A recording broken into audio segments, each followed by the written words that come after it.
Sure, absolutely. I'd love to. Alright, so when did you finally come to the decision to endorse Congress? You know, in retrospect, I think the decision we trace back to September 12th in 2009.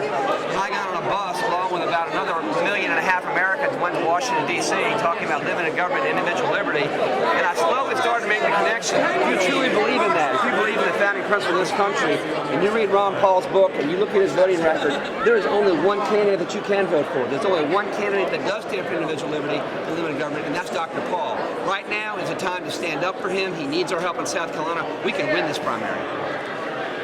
And how do you think he'll finish here, and what happens in the future for his campaign? I mean, I think he goes on from here, obviously. I mean, Dr. Paul is running a nationwide campaign because the message of liberty is not regional. The message of liberty is not limited to Iowa, New Hampshire, or South Carolina. It goes from Florida and it goes all around the country. So I think Dr. Paul is one candidate that has a message that's good for all time zones. And what do you think about the other candidates that you what made you not? I've got nothing bad to say about any of these candidates. It's a tremendous public service to give up your time, to give up your family life, to go out there and talk about what's good for the country.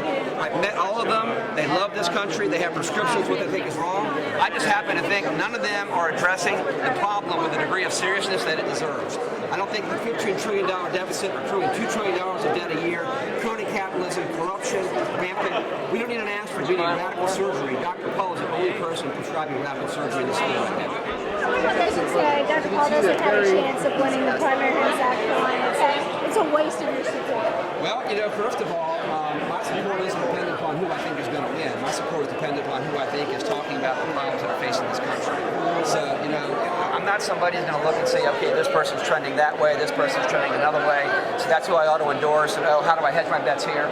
If you're going to get involved in this process, that is the absolute wrong way to do it. You find a candidate that you believe in, that you think is speaking truth, and then you fight for him or her for all the power that you have. That's what you do. Well, thanks, Senator. I love his crowd, too. Isn't it fun? It's like so diverse. It's your age. I like about your elimination process, how you boiled it down to Dr. Paul. I know, as I said, being in South Carolina and then being an elected official, you have a unique opportunity to meet all the candidates one-on-one and to listen to what they have to say about the troubles our country is facing, and to listen to 15